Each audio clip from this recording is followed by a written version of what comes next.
we're recording. All right. Okay. So I guess I was hoping to just kind of start with two quick stories because I realized that, well, I think in a way I try to, like, part of my protecting of sort of my husband, whose name is Tracy, so he's your first call, Tracy. Okay. His image is because then it almost gives me a sense of control. Like, because then if I fix myself, then everything's fine. But there's actually some pretty serious codependency issues going on that I need to be addressed. But okay, so what we talked about yesterday was probably very eye-opening. Yeah. Because we went into what it is. Huge. Yeah, like, if he doesn't love you, you got to be open to that. Right. Well, so I want to start with the story of how I got pregnant. Okay. Because it's relative. Okay. The night that we got pregnant, I was actually unaware that the protection we were using was not on anymore. There was drinking involved or whatever. But he basically told me months into the pregnancy or whatever, almost as a sense of like, I should be so lucky that he loved me just so much. He just couldn't stop. And, like, I'm just so lucky for getting chosen, basically. That really sounds pretty sociopathic narcissism. Like, that's like, you know. Yeah. And that was, like, feeling like my choice was taken from me. And then feeling that guilt of, I have to have the baby, and then I also have to really work on this situation because his home situation was super sucky. So then that got me into this whole, like, fix-it mode. But yeah, rescuer. He didn't want to get married for the longest time, and I realized that even though it wasn't, like, a physical abuse, there was a lot of neglect and withdrawal and all of that kind of stuff. But the way that we ended up getting married was after being together for 5 or 6 years, something around there. The flood happened. We'd been basically, I raised the kids and lived in a separate home for like the first 3 years. And then I was done. I was like, you know what, we're saying we love each other, but we're not. And it,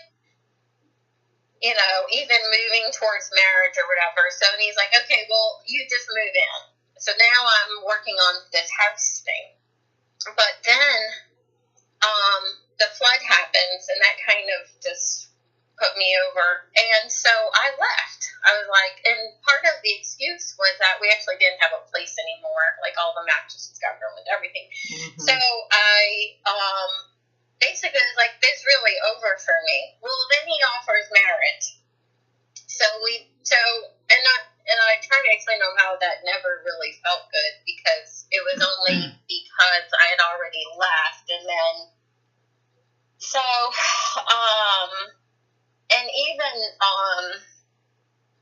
like another thing that was kind of, well, there's a bunch of things I could keep, so it sounds like the whole thing about money and, like, you can't trust a woman with money. Like, I've got no access to any information about. Oh, so do you feel like you're being held hostage almost? Like you're in a position where you feel obligated and you don't know what to do. You're backed into a corner. He has control. Okay, so this is like battered wife syndrome. This is really common with battered wife syndrome where the husband holds the woman hostage with, it's not obvious. So it's with financial power. So you literally can, if you were to leave him, you have to start with zero. That's what happens. And it has to get so bad that the woman finally says, I'd rather be homeless than to be like I'm his slave. I'm literally being, but I'm holding myself hostage. Like it's not. Yeah, totally. Well, and the way that I ended up leaving, because I've never actually been able to walk out the door and have him actually, like I've always, like right after we got married, he had done something hurtful, and I was like, this is just, but the way I've always had to go is like, I'll be like, oh, I'm going to go exercise, and I pack a gym bag, and then like never come back. Or when I left, and he basically followed followed me and found a place for me to stay in so that I'm still, in his control.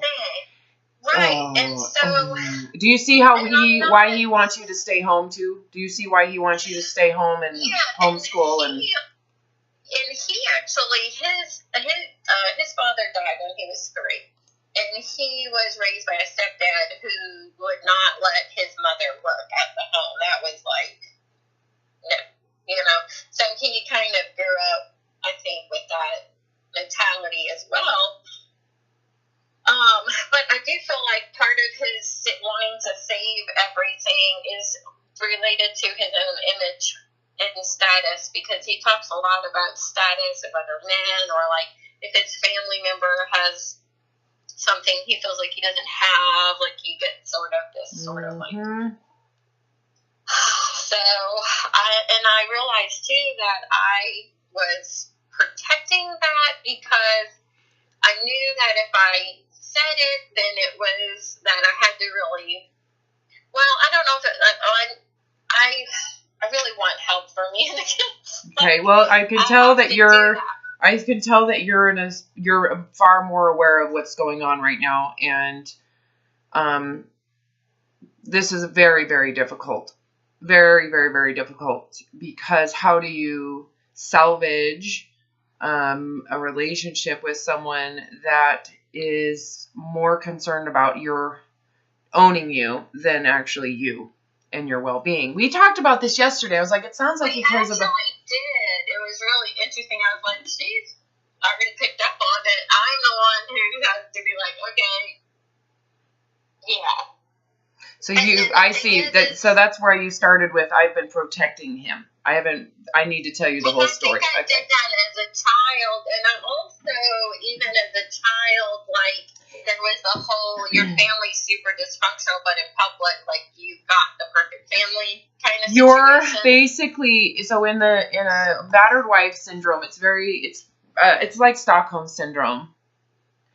Have you looked into this at all? No, but I came across yesterday when you mentioned the gray rock. I decided to Google it, and then I saw the nice narcissist, the one who like is always saving things, even though he actually hurts the person, and then he like saves it, and that has been absolutely the story. Oh my God! So this just kind of opened up. This opened things up for you to see it. With perspective. The problem when you're in it is you don't have any perspective. You don't know what's going on, but you're going crazy. You think it's all you, because they'll end up saying it's you, right? Yeah. And then when you leave, they'll go, I'm sorry, it's me, I'll change. And let's get married. Like what? Yeah. Like that right there was his way of keeping you you're his. He owns you, essentially. And that's they're so unconscious. He doesn't know what he's doing.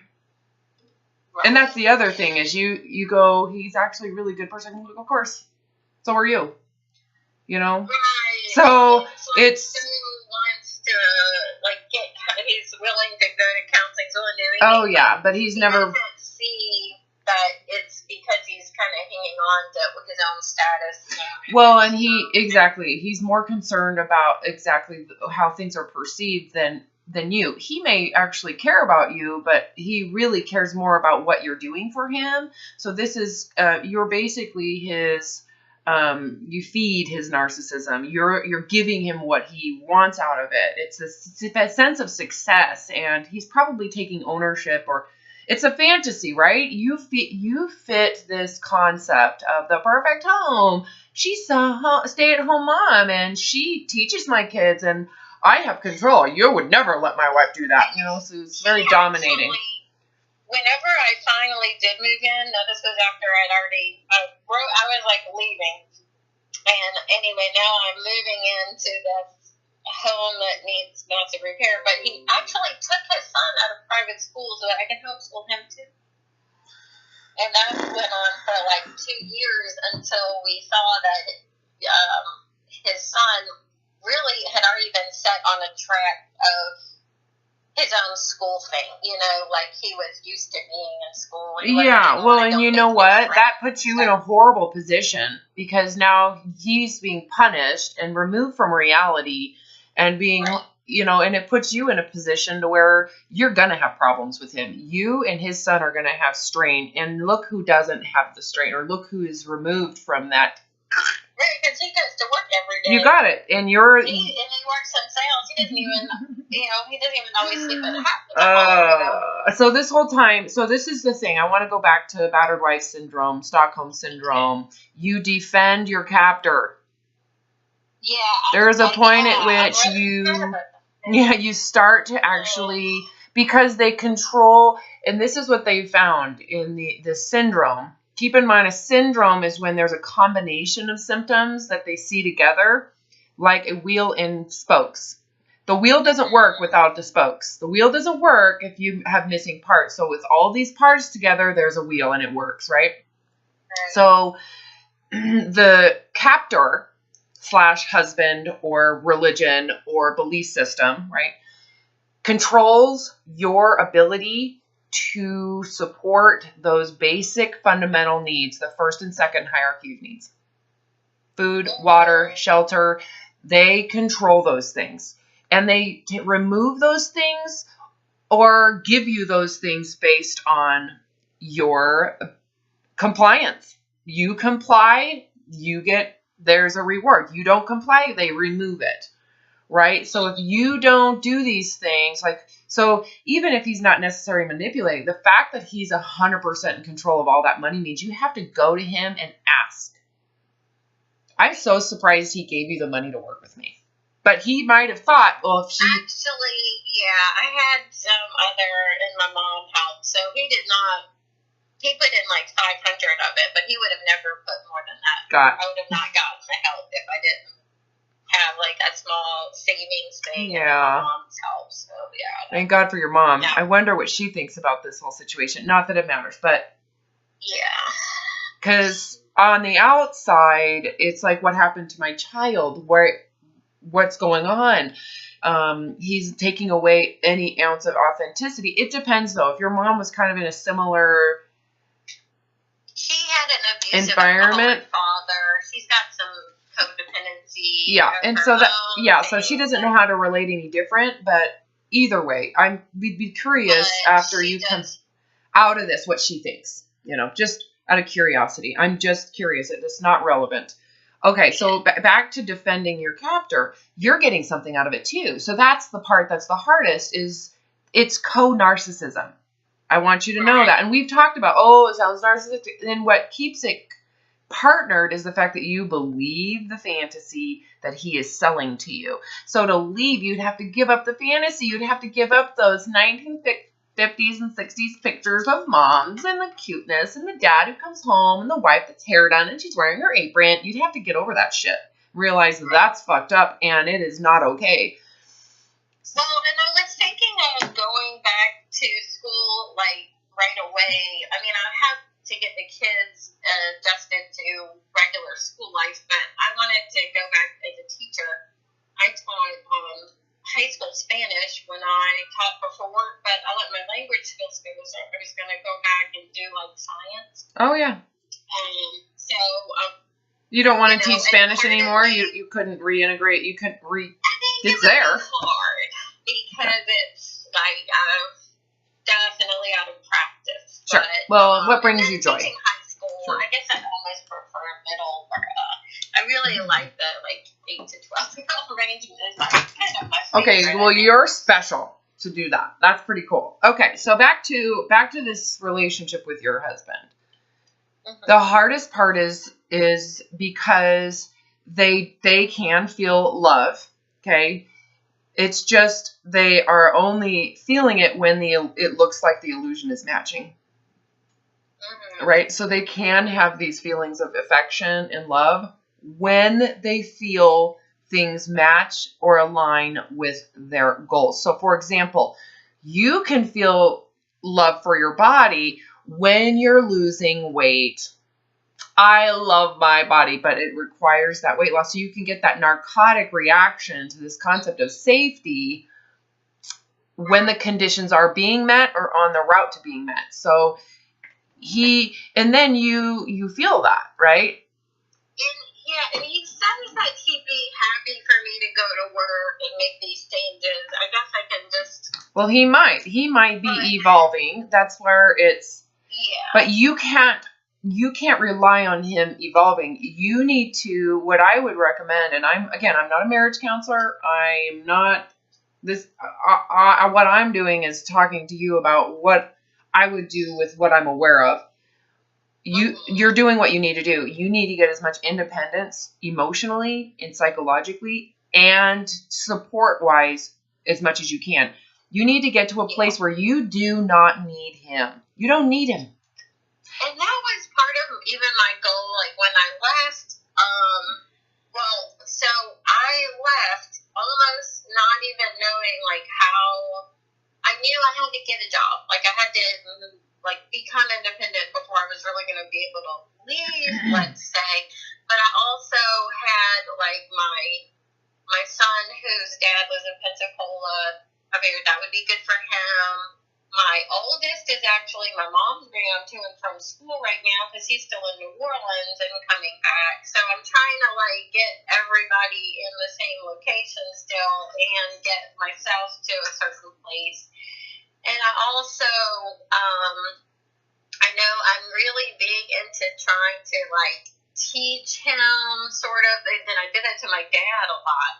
And so I'm like, we need to do this codependency therapy thing or whatever, but I have to relinquish that need and to give him the space to figure it out. And then instead of getting, just really upset about things. Yeah. I love that you just said that.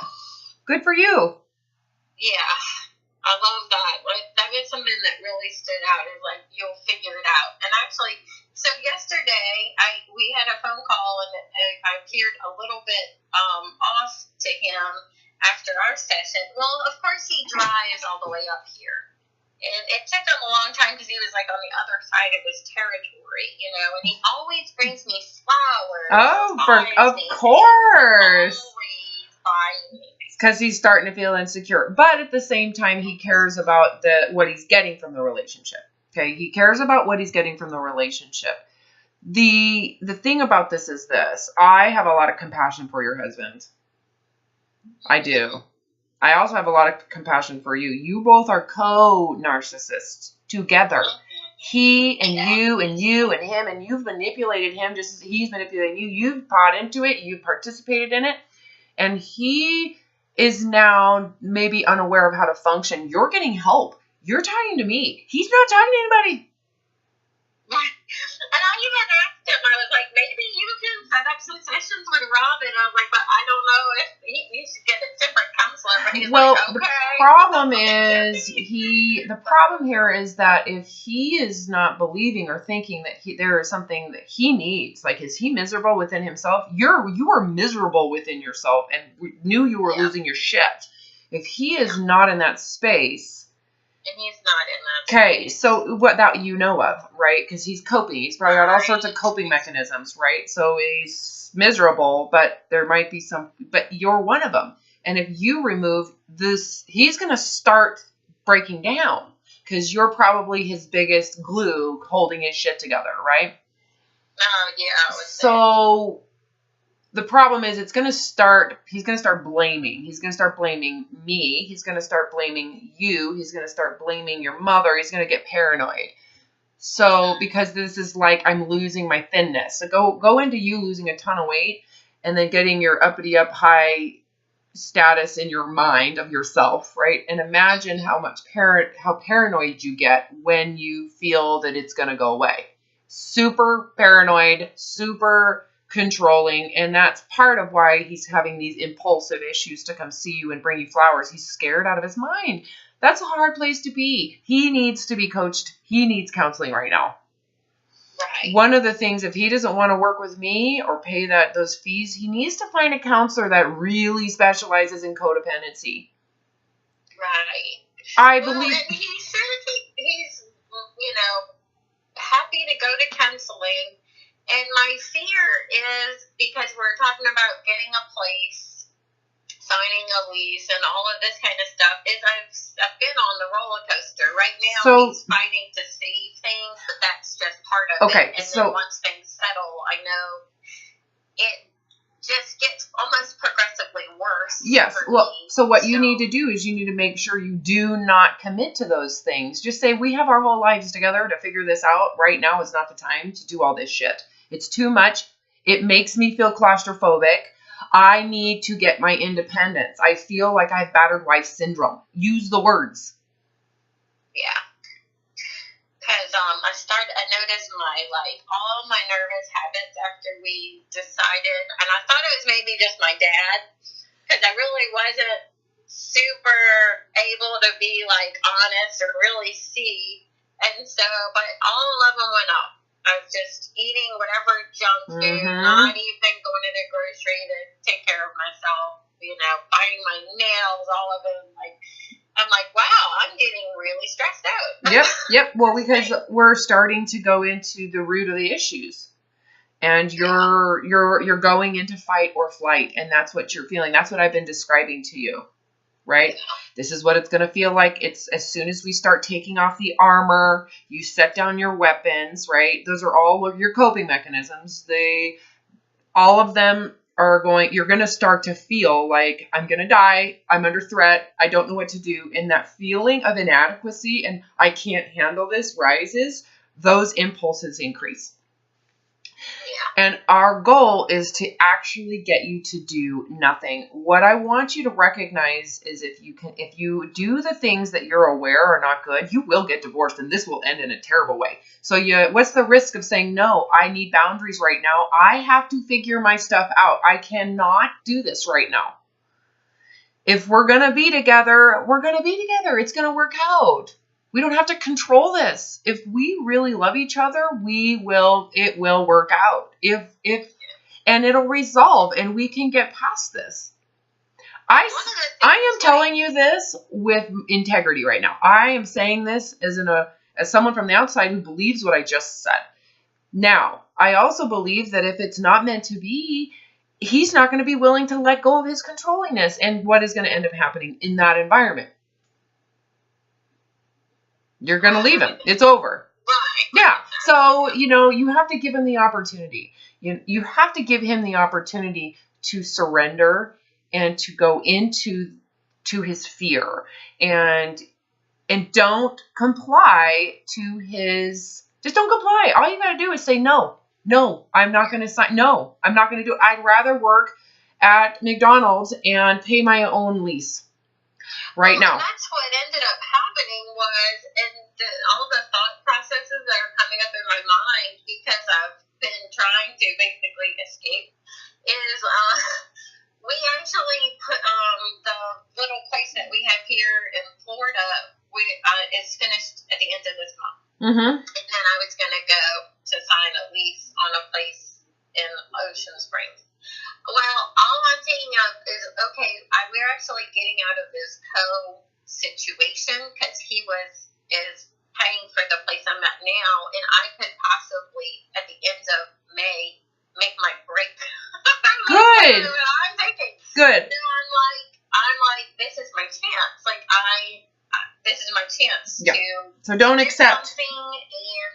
Don't accept anything he offers, not because if truly in the best interest of this relationship, if it's going to work out, you need to get your independence. You need to become whole, and in effect, he should take responsibility to become whole within himself.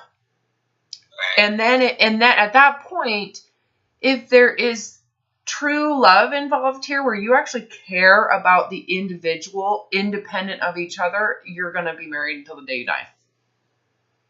And so you have to give him the opportunity to let you do this. And so if he's starting to get controlling about what's going on, and in his mind, he might be thinking he's taking care of you. He's scared you can't handle it. He's scared for the kids, and he might start throwing them in there. He might actually believe that. not realizing that underneath it. I'm just being a good guy. I'm just taking care of the family. Yes, well, you need to tell him. Really? Okay, you need to tell him. You need to tell him. Are you listening? Yeah. You need to tell him that you know that you just say, I understand, and I that is harming me right now because I feel like I'm being held hostage. Not because you want me to be hostage, because I feel that I am being held hostage. I feel like I have battered wife syndrome, and it's all in my head. Don't blame him. Just take ownership of it. Say the best thing for me to do is to be given the freedom to develop my self-esteem, my sense of capacity, some independence. Because then when we come back together, it won't be out of neediness, codependency. So is there anything untruthful about what I just said?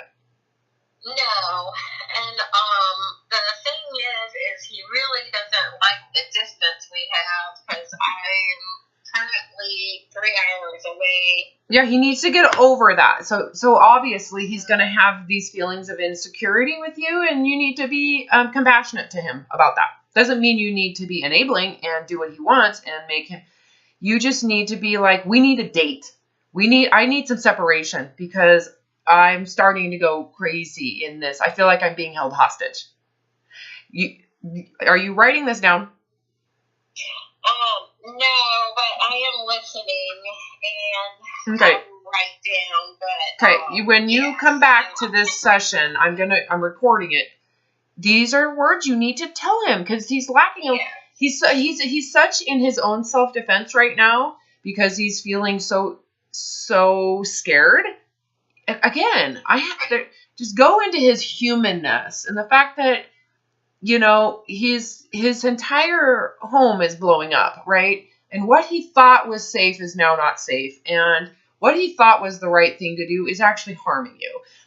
It's no different than my parents raising me in this religious, and it was like I felt held hostage by their belief system and I couldn't do it anymore and I lost my shit, right? And then I felt horrible about who I was. It's the same thing. I was held hostage by not necessarily my parents, but their belief system. I was held captive within it. They did it because they loved me. They thought it was taking care of me. They thought it was protecting me. He may be in that state of mind, completely unaware of what's actually happening here. Right. That's the thing. It's not necessarily malicious. He's not necessarily being malicious. So there's no reason for you to put your armor on and weapons and go back to him. You don't need to do that. You just need to be brutally honest. Brutal honesty. I feel this is what's going on. I'm realizing, because that's what's happening right now, is you're becoming very clearly aware of what needs to happen for your well-being, your psychological, emotional well-being. Okay, so you don't have to be put in freaking white room. Okay. You can say, I'm having suicidal thoughts, and I'm realizing that I feel like I'm being held hostage, and you don't need to blame him. And you can say, I felt this way growing up. I've never really been independent, never really developed a sense of my own ability to survive. And this is it's destroying my relationship with you because of me, not because of you. Take ownership.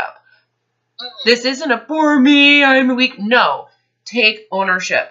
And that might, in a sense, give him some edges to work with and just say, I don't want to get divorced. I don't want that. But I need to get independence. If I don't, we're going to be done because I'm going to freaking blow my brains out or I'm going to end up need to be hospitalized. You don't need to use those words, but you get because he needs to know you're losing your mind. You're losing your mind. And if he wants to take care of you, he needs to give you the space, and he needs to have he needs to develop his own self-security.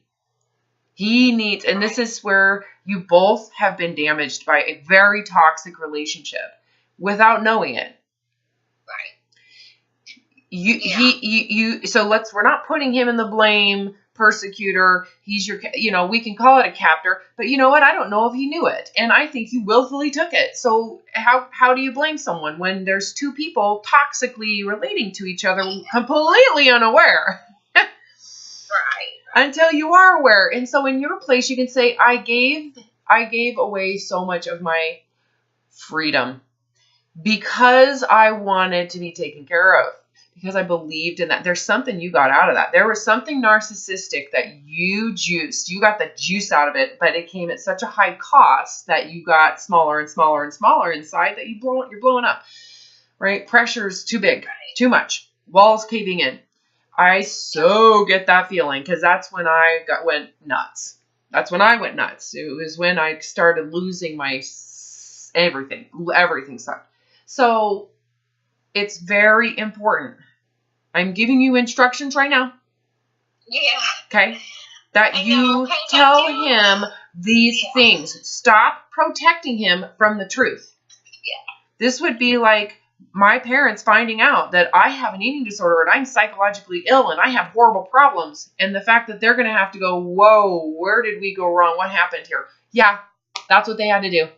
Oh, well, and I was so scared because I felt like I had to fit the facade because I was afraid they wouldn't love me. But in effect, by not telling them the truth, I was enabling them to not see that there's a downside to what just happened in how they raised me. There's a major downside. So to not come out of the closet that I have horrible mental health issues, even though I was embarrassed, is enabling them to be freaking clueless about the downsides of this way of thinking. Right? Right, yeah. And from there, it's not my responsibility. I gotta fix myself. I can't blame my parents, but I can't hold it in anymore. So for you to come out and say, I feel like, and I know this isn't you. You're a good person, but I feel like a battered wife. But it's because I'm holding myself. I feel like I'm being held hostage by this role, and I'm starting to lose my sanity. So clearly something is not right, and I believe it is the fact that I don't have a sense of independence. I never really got it. I never really developed it leaving home. I never really got a sense of myself and my own capacity to survive. And now I am losing my shit. So I need some space.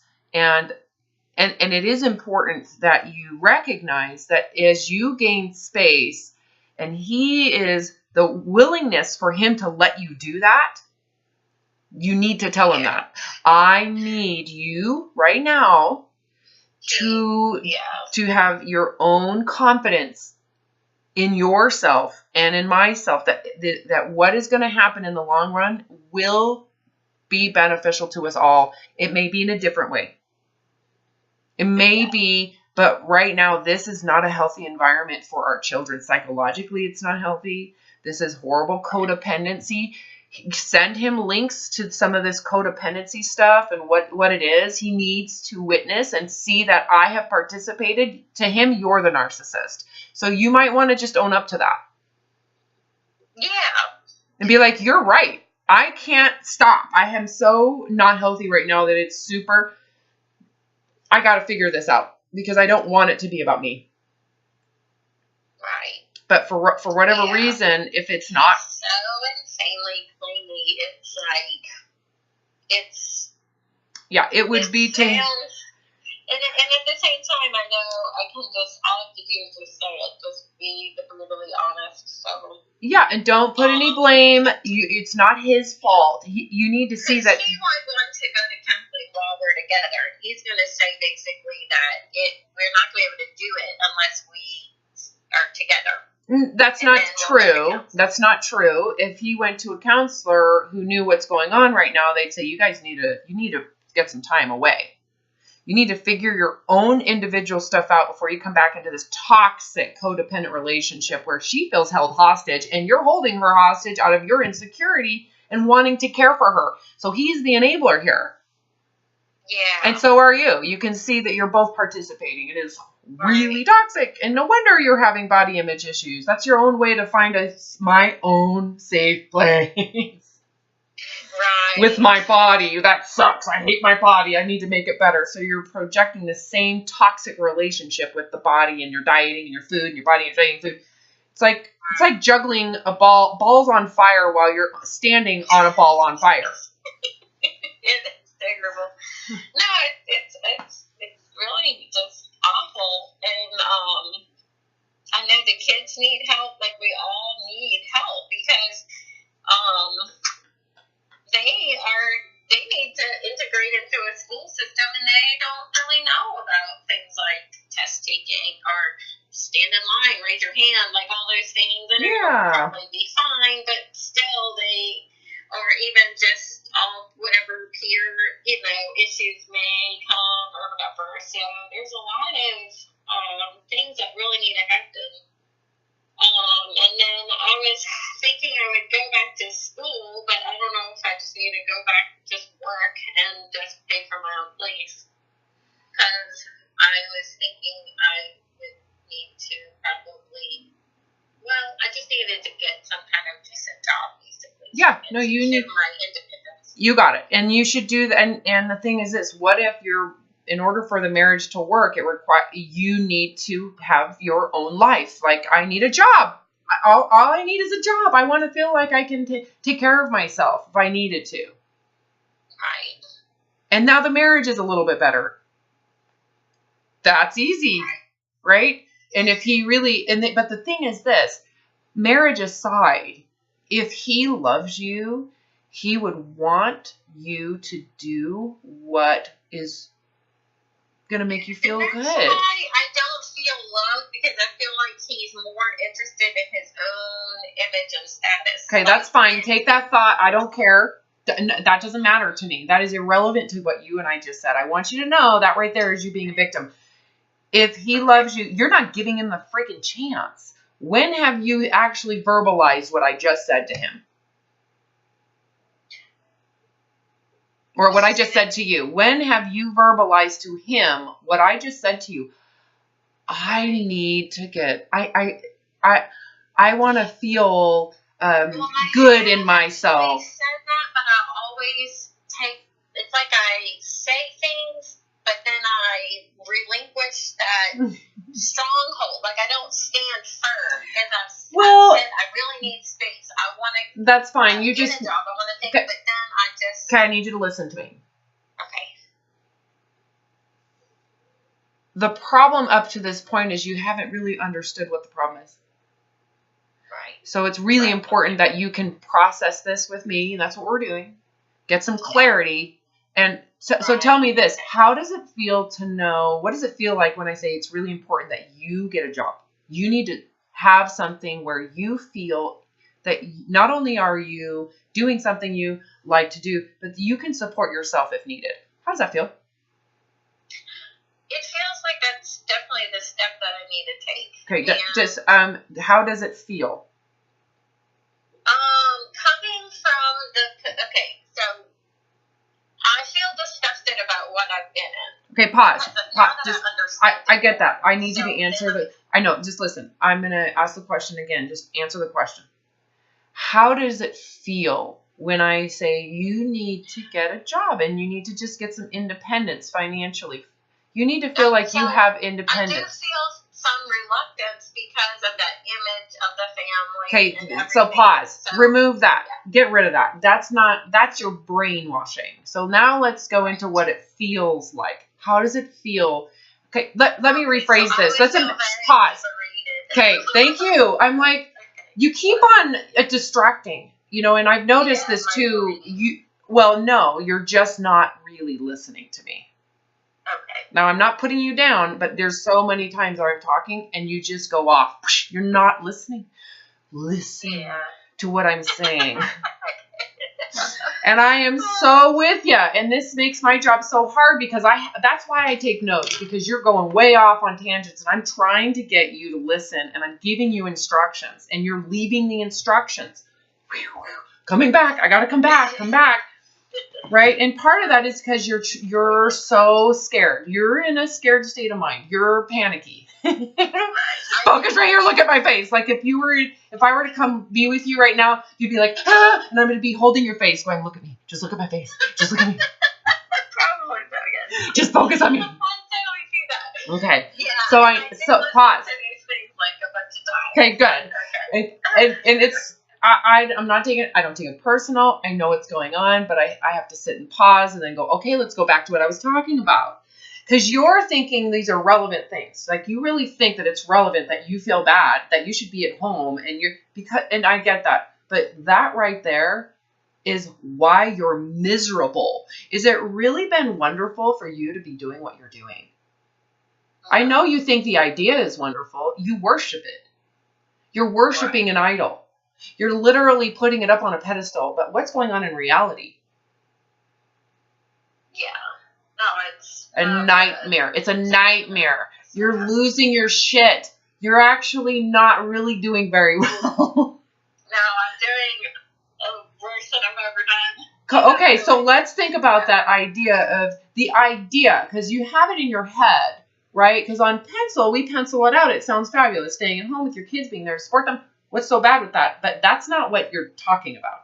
You're talking about this grand idea. You're fantasizing. It is so like warped worship, right?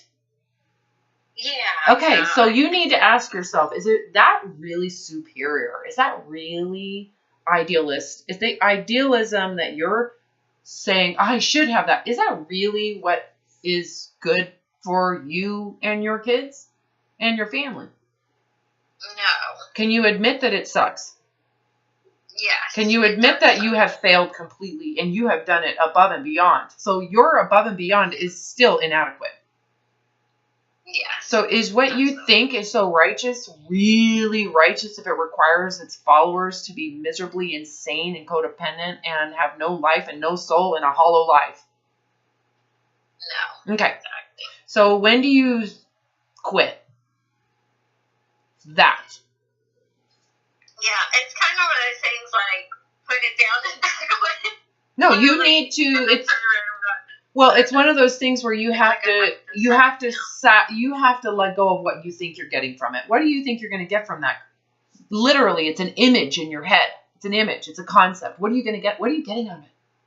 Yeah, well, I mean, sometimes like he'll be nice and we'll actually have nice times together. So it's like sometimes it's okay. So nice it's and sometimes it's got not. it. Should you have to perform and isolate to that level for your husband just to be nice to you? No. Okay. You got it. This is how I felt about my mom and dad with religion. I know this is just very parallel to me, so I'm using that. It's like, should I have to go to church for 3 hours every Sunday, dedicate myself to going to this university, taking all these classes, marry someone in the church that I don't even necessarily connect with at the heart, but I only do in the mind? You know, should I devote my entire life to this just so my parents will love me? Right, and then I looked at the same as the body image. Should I have to exercise for 2 hours and eat to 1,200 calories and isolate myself from reality with food and be super paranoid about what I'm eating just to feel good with my body? No. Should you have to do all of this stuff just for your husband to believe that you're worth something? Right. And the only person that's going to defend you is you. And so what I found is that I knew my parents were innocent, because they really did love me, and this is what they believed. You believed it too. Your husband believes it. He believes that stuff. Right. Where's the harm in that? Really? No, it's innocent. Totally. You know? It's totally innocent. You just are now aware of the downsides because of the role that it places on you. He may not have the same situation going on because he's managing, but then again, he has his own level of suffering for this to continue. So with that said, you need to be very compassionate around the fact that in his mind, you're losing your mind, and you are. He's not questioning that belief system at all. You're the one that's going to have to say, this is too much for anybody. Nobody should have to do this. I'm not going to do it anymore. This has been so harmful. And you need to just, and it's not him. You need to say, I didn't know this when we decided this. I didn't realize that it would require I sacrifice everything. Within me, it was a complete and total sacrifice. And no children should require, in order to become healthy adults, the parents to sacrifice their emotional, psychological, spiritual, and physical well-being.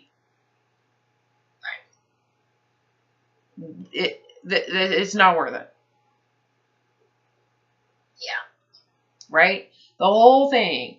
You have to get to a place where you understand it enough, and that's what we're doing, to where you can verbalize this to him so that you don't become like it's him. It's not him.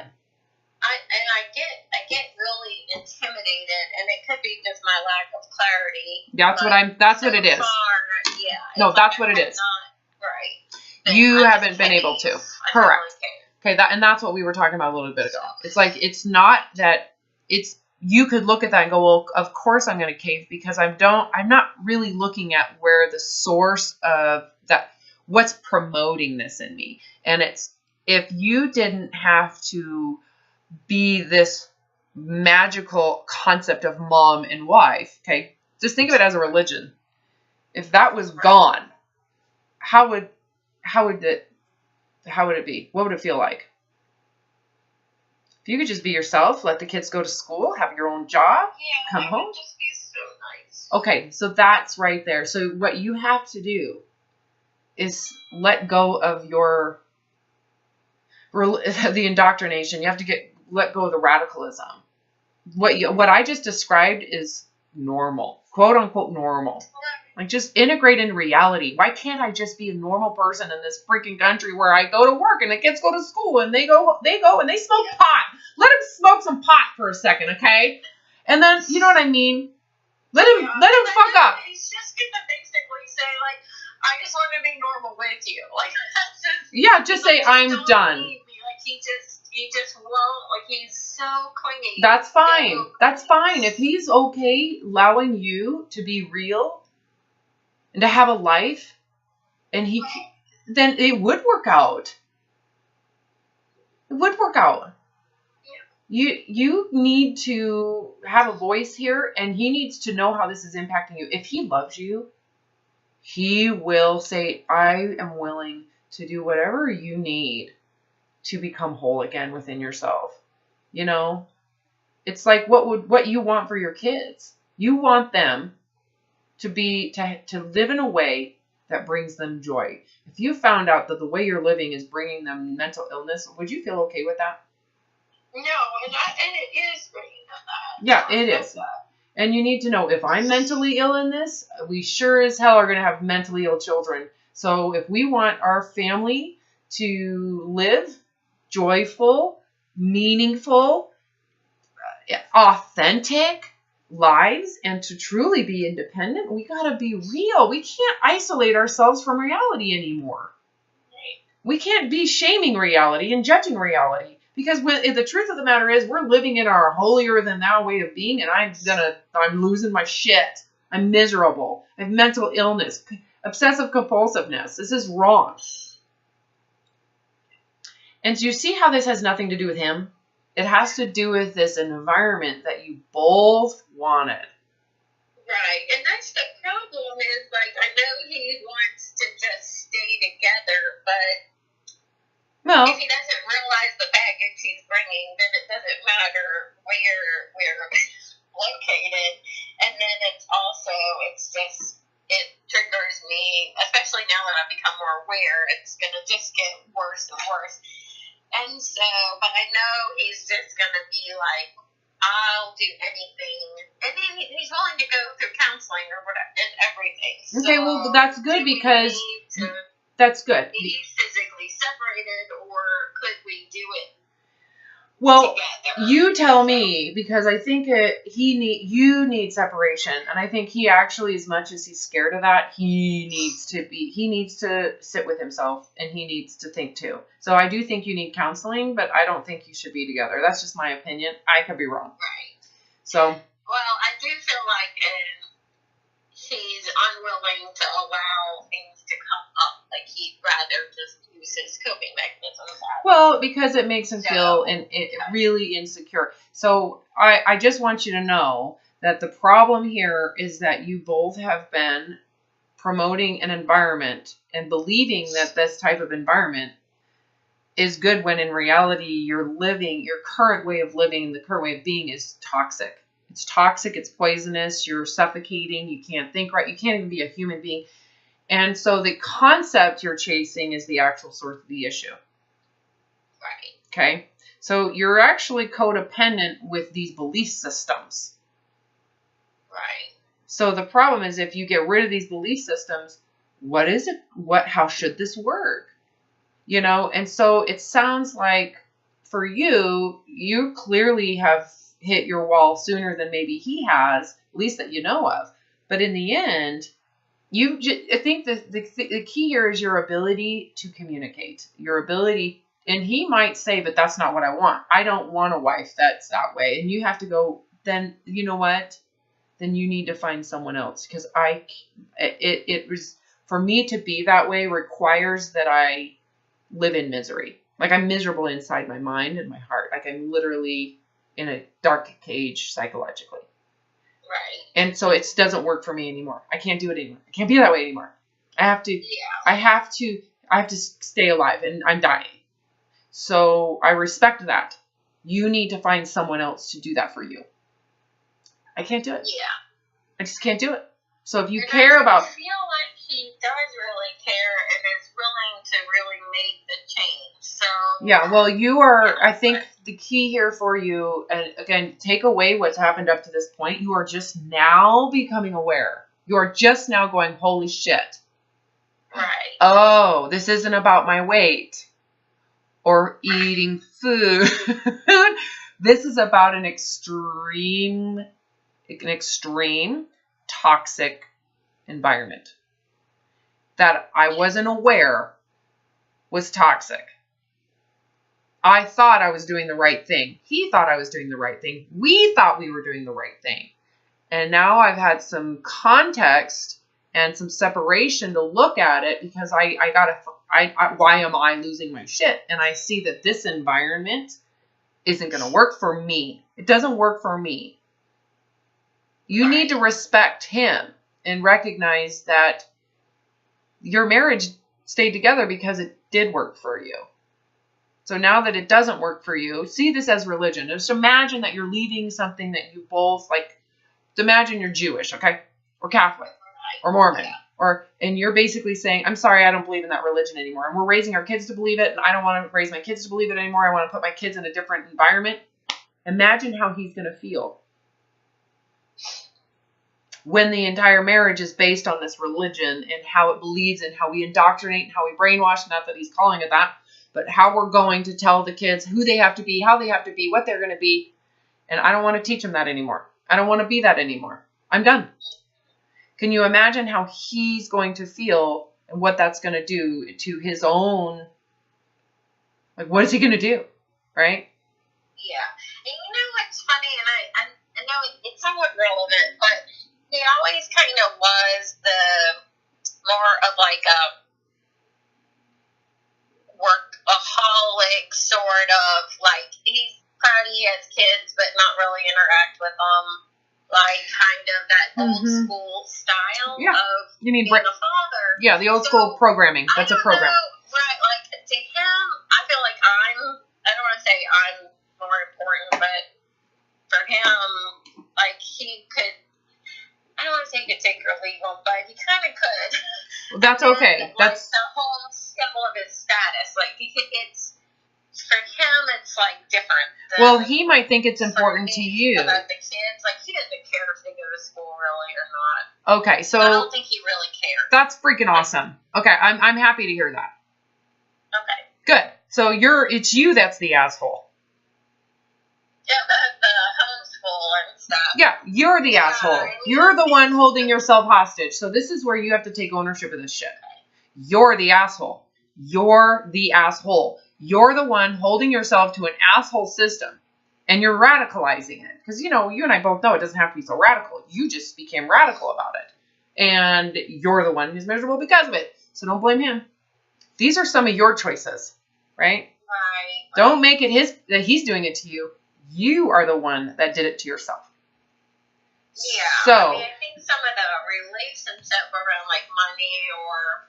Well, you know. He likes to stay at home thing a lot because he doesn't really want, me to go meeting people getting crazy ideas or something. But, who knows? That might be all in your head.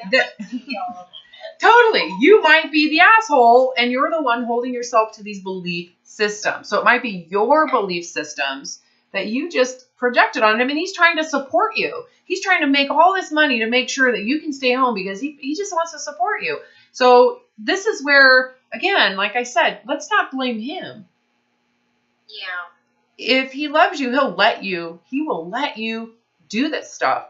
And it's okay that he wants to be with you. But in the moment, you need to, and this is something I remember because I left my husband knowing I can't afford to have any opinions around me at the moment because they bring the walls in. Even if they don't intend to do that, they're just having a feeling. They have feelings. The way I am in this state of mind, I am taking it as instruction. It's me that is the problem. I cannot afford. So the sad part about it, when I realized this, my parents wanted me to come home and I said no. They were heartbroken. Heartbroken. I left my husband and my parents were like, come live with us. We'll take care of you. And I was like, no, I don't want to. Not because of them. It was because I couldn't handle any opinions in the moment. That was right after I recovered and I was at 0 point. I'm starting over. I'm a child. I cannot afford to have someone I care about to have an opinion. Has nothing to do with them. Has nothing to do with my loyalty. It has everything to do with me wanting to be completely self-reliant in this moment as I develop myself. Right. And I had this conversation with my husband. And I knew, okay, and this is kind of where you're at. If I have this conversation, he might leave me. He might. I didn't know because I was so messed up in the head that I had no bearings around anything. But I knew in my heart the risk that I felt by saying, I'm leaving. I'm going back to Boise. He was in the East Coast of Massachusetts, and I went to the West by myself, going back to college around all these young kids at age 20, 21, right? I'm leaving this family. I can't go home to my own family. I had to be all by myself. I had to get my own scholarship. I had to go. I lived in the dorms again. Every decision was 100% mine, and that's how it had to be for me to breathe again, right? And I remember saying to my husband at the time, I really love you, and I do want to be with you. But aside from that, I need to do what's good for my well-being in the moment. And I remember his reaction was, he was scared because he thought I was, well, what if you meet someone else? Yep. You know what, Mark, if I meet someone else and then I feel that this was the right thing to do, I have to do the right thing for me. So I love you. I want to be with you. I don't want to get divorced. I want to stay together. That's really what my heart feels. So, but I need to do this for myself. And again, for me, I'm not telling you what was right for me is right for you. Get the essence of what I'm telling you. There's an essence behind it's very important that you communicate. But at the time, it was clear to me, I knew exactly what I had to do in terms of I knew I can't take anybody's opinion. So no matter what anybody thinks, my parents might get their feelings hurt. Mark might have this or that. He might want to get a divorce. I have to be okay with everything that goes on because I have to stay in tune with this reality within me. And fortunate for me, I didn't have kids. So it's more complicated for you, right? Because you can't just shut it all out. No, right? Right. It would be, I would do that if I didn't have kids, and that would. Yeah, well, there's a way to do this with kids. Like for me, with kids, I would almost feel like just us going to counseling, me going back to school or work or whatever, and that, and I guess maintaining. I know my kids, they do not want me to get separated. They're like, no, Mom, because this is now, that Who cares? Yeah. They don't have any context or relative awareness of what's going on. Right. So again, there is a balance between I love your father. That wasn't a good environment. I don't think it was good for all of us. We want to try it. We want to try something new. We need to start over and lay some groundwork. I want to get my education. I need to take care of myself. And the cool thing is you guys get to actually go to school and meet friends and be participating in all these cool things. But we're not going to just, it's really about making sure that there's a balance for you, because that's what you sacrificed.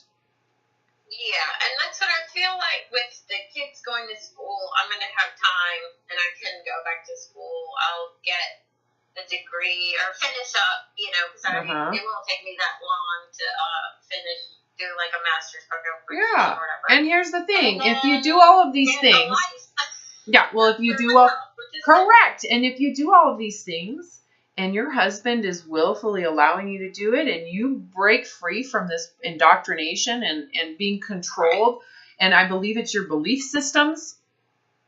Yeah. Okay, when you break free from those belief systems, I think you'll find that your husband isn't necessarily holding you hostage. You held yourself hostage, and he just supported it.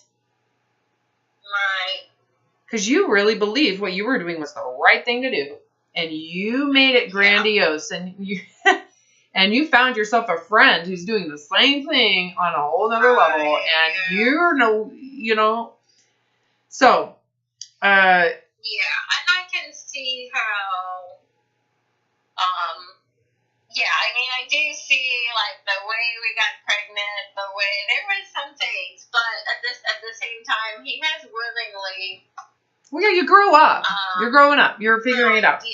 Well, and if this relationship is going to work, you're going to have to break that down and start it over. And you know what? If you still love each other and you care about each other, it will work out. You have to just trust and believe that if this is really a good relationship with me independent and you independent, then it's going to work out. Because I care about the well-being of you and not just me. It's actually the well-being of you and your life and what is right for you. I care about you. It's not about me. Caring about you to care about, and he might not know that until you have this conversation. So my husband,